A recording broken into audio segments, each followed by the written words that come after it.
పారితోషికమంతా వైట్లోనే, నేను తీసుకునేదే తక్కువ, అది కూడా ఆఫీసులోనే తీసుకుంటా, మిగతా వారి సంగతి తెలియదు నటుడు వెంకటేష్.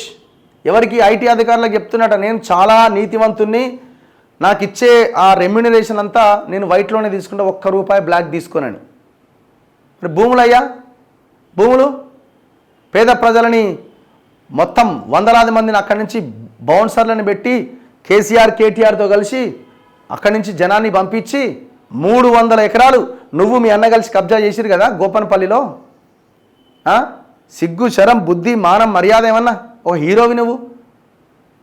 ఎందుకు అనాల్సి వస్తుందంటే అత్యంత నిరుపేదలైన కుటుంబాలు అవన్నీ. ఎప్పుడో 1985లో లేఅవుట్ అయిపోయిన దాన్ని లేఅవుట్ చేసి అక్కడ వాళ్ళు కొనుగోలు చేసుకుంటే దాని తర్వాత దాన్ని రియల్ ఎస్టేట్ ఇది మన భూమి కింద మళ్ళీ వ్యవసాయ భూమి కింద మార్చి మళ్ళీ కొన్నాడు, మళ్ళీ కబ్జా చేసి పడేసాడు. రాత్రికి రాత్రి వాళ్ళందరినీ బుల్డోజ్ చేసి బౌన్సర్లను పెట్టి బ్లూ షీట్లు పెట్టి గోపన్పల్లిలో 300 ఎకరాలు, 300 ఎకరాలు ఇంటూ 100 వేసుకున్నా కూడా 3000 కోట్లు.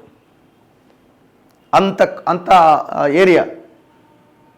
ఇవన్నీ వల్ల పెద్ద లెక్కలు చెప్తున్నాడు ఈయన దొంగ.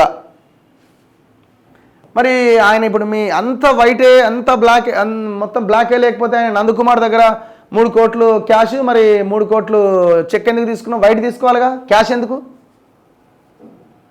క్యాష్ ఎందుకు తీసుకున్నావు? మరి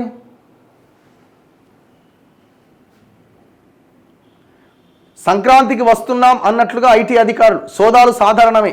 దర్శకుడు అనిల్ రావిపూడి, ప్రముఖుల ఇండ్లలో కొనసాగిన ఐటీ తనిఖీలు, ఫైనాన్షియర్ల వివరాలు, బినామీ ఖాతాల గుర్తింపు, దిల్రాజు తల్లికి అస్వస్థత, ఆసుపత్రికి తరలింపు. పారితోషికమంతా వైట్లోనే, నేను తీసుకునేదే తక్కువ, అది కూడా ఆఫీసులోనే తీసుకుంటా, మిగతా వారి సంగతి తెలియదు నటుడు వెంకటేష్.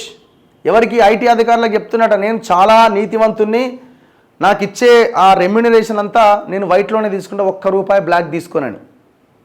మరి భూములయ్యా, భూములు పేద ప్రజలని మొత్తం వందలాది మందిని అక్కడి నుంచి బౌన్సర్లను పెట్టి కేసీఆర్ కేటీఆర్తో కలిసి అక్కడి నుంచి జనాన్ని పంపించి 300 ఎకరాలు నువ్వు మీ అన్న కలిసి కబ్జా చేసిరు కదా గోపనపల్లిలో.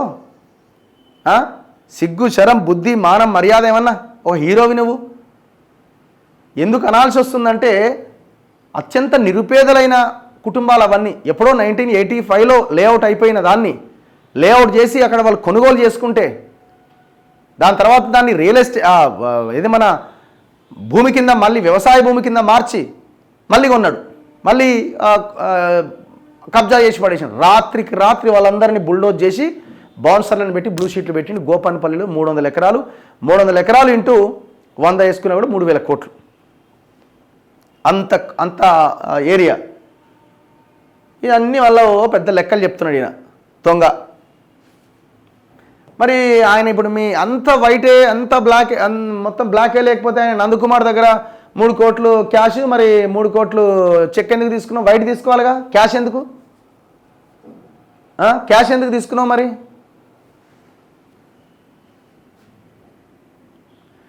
సంక్రాంతికి వస్తున్నాం అన్నట్లుగా ఐటీ అధికారులు, సోదాలు సాధారణమే.